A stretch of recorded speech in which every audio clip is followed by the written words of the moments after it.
So when it comes to FIFA games, there's a lot of things that EA throws in the game that are based on real life football, but there is a few things that are missing from FIFA games that are in real life football, and that is what this video is for. We're going to be going over some things that are missing that, EA could throw in the future as gameplay features. We're going to be talking about things like VAR, stretches, all that kind of stuff. So sit back, relax, let's talk about these things. Of course, if you enjoyed today's video, please remember to leave a like for me. For all the latest FIFA 21 news, make sure you subscribe today. We've also got some FIFA 21 content coming really soon, so subscribe today so you don't miss anything. So first things first, we need to talk about VAR. VAR at the moment is used in a lot of football leagues around the world. There's people that love it, there's people that absolutely hate it, but still, at the moment around the world, it's used in a lot of different leagues and competitions. Where is it in FIFA?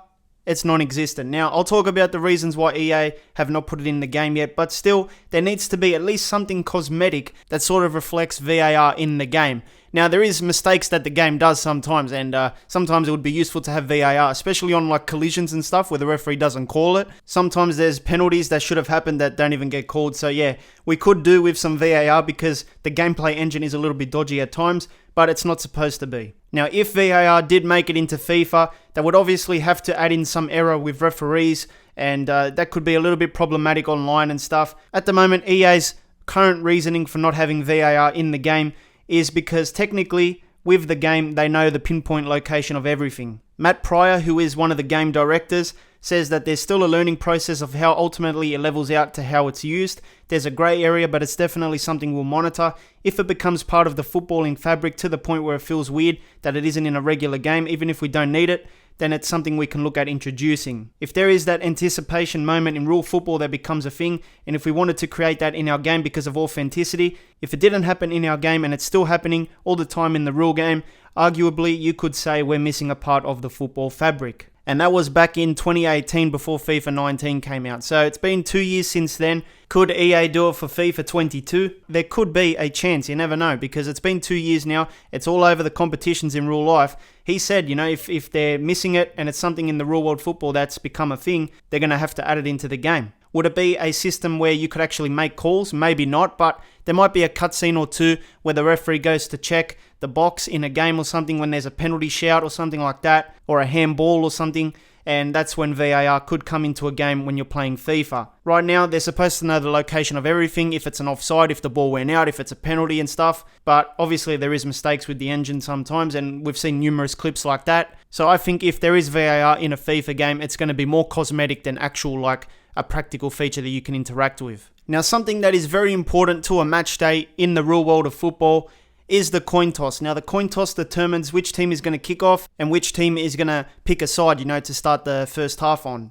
Now, if you go and play a match in FIFA 20 and you load up the opening cutscenes of the match day experience, there's no sign of a coin toss happening in the game. Now, this was an old feature, it was in the game, but when they moved to the more recent engines and stuff, they've decided to get rid of that coin toss feature where you would watch the referee throw up the coin and the players would do their decision making on the spot there. So this is what it looks like, and this was a similar cutscene to what you would see in those old FIFA 12, FIFA 13 games, but since then they've been removed. But fun fact, if you play FIFA on Nintendo Switch, you can actually see that cutscene still, and it's a coin toss that happens before the match starts. I don't know why they got rid of it. It's something little. I know I'm nitpicking here, but it's still something that happens. It's important to the match day experience, and there's no cutscene for the coin toss anymore.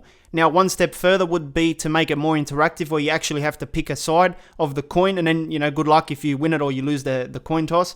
But I think most people would skip it eventually if given the choice. If you're like me, you love the little details in games, trying to mimic real life, and a coin toss would be something that I'd love to see back in a FIFA game. Now, this next feature is not about gameplay itself, like actual football on the grass, but it is an important part to a match day, and that is the halftime show. In the real world, you'll get that 10 minutes or 15 minutes at halftime where there's analysts, they go over key moments in the match, they discuss who's playing good, who's playing bad, how the goals went, recaps like that. But in FIFA games, we don't really have a halftime show.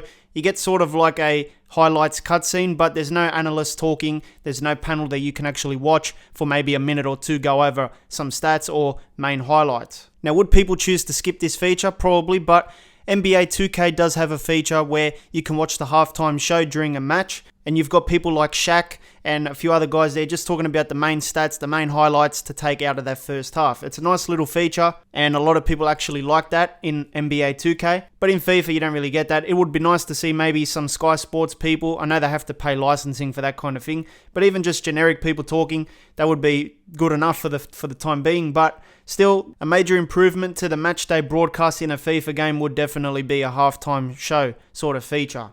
Now, sometimes in real life football, injuries are so severe on the pitch that the player can't physically walk off the field and needs assistance from medics and stretchers. Now, this is not an uncommon thing. I've seen it many of times watching football over the years. Where is it in FIFA games? It's non-existent again. Now, I don't even know if injuries still happen in FIFA, but if you go and play like FIFA 17, these players in FIFA 17 get injured every 5 minutes, so they go on the ground and you don't see any medics and stuff. FIFA 20, I don't really see many injuries, but if there was injuries on the field and they're very severe where the player has to come off straight away, it would be nice to have a cutscene where medics run out and they carry a stretcher and they put the player on there and he can actually come off with the stretcher. Now, sometimes you don't need the stretcher. Sometimes you just see a player call for a medic or something to get like some assistance. Just something extra that would definitely add to the realism is medics and stretchers as well, because you don't see them at the moment. Now, this one, I don't understand how it's not in a FIFA game still, but of course, in the real world, when you're a player, you can't expect to start every game, and some players do start on the bench and come on in the 80th minute or the 70th minute, and there's nothing wrong with that, but EA seems to ignore that fact for their player career mode. You can't actually come onto the field as a substitute in player career mode at the moment. Now, I'm not 100% sure, but I think the only options in the game mode right now are starting as a first team 11, player, or missing the game completely and you just skip the game and move on. Why can't we be a substitute and come on in the second half and, get things going with 20 minutes left? It was a feature in the journey where you can do that, and there's actually objectives that come up like bonuses, and you have to read them before you come on, and then the manager shakes your hand and then you go on and do your business. In NBA 2K, as a substitute, you can actually watch from the perspective of the player on the bench. That could be pretty cool, but still, the journey has to be the foundation for player career mode going forward. There's so many different things EA did there that they haven't done with player career mode, and coming on as a substitute is one of those. Now, another thing that you see in real world football when you watch on TV is players taking their shirts off. Sometimes it's for a crazy celebration, sometimes it's to exchange jerseys, sometimes they just walk off the field without a shirt on. In FIFA games, you don't really see players taking off their shirts.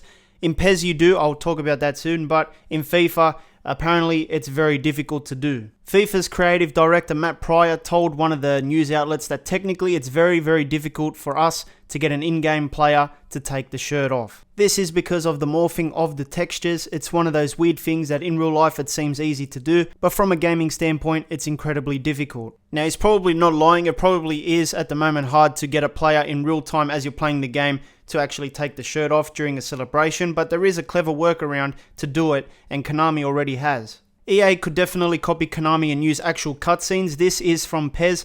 Neymar has taken off his shirt, but it's an actual cutscene. You don't actually see him doing it in real time. This is just like a predetermined cutscene, and he gets a yellow card at the end of it. So they can use cutscenes. Even at the end of a match, players in PES take off their shirt and walk around in like a singlet sort of thing.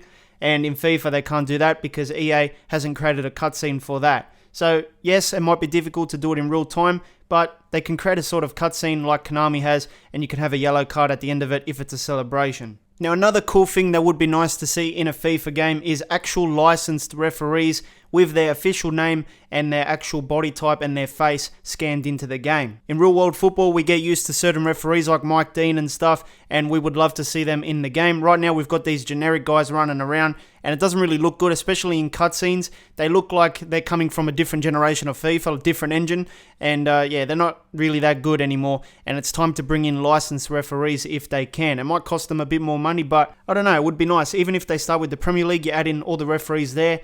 At least when you play career mode, you can see the official referees with the official faces in the cutscenes, and maybe they can have characteristics as well. I don't really know. I think people just want to move away from those generic referees, and they could start with a league or two and then move on from there. So as you can see, there's a lot of gameplay features in real life football that EA still needs to add into FIFA games. Maybe we can see some in FIFA 22. Until then, make sure you check out this FIFA video, hit the card in the middle, it'll take you right there, and I'll see you next time.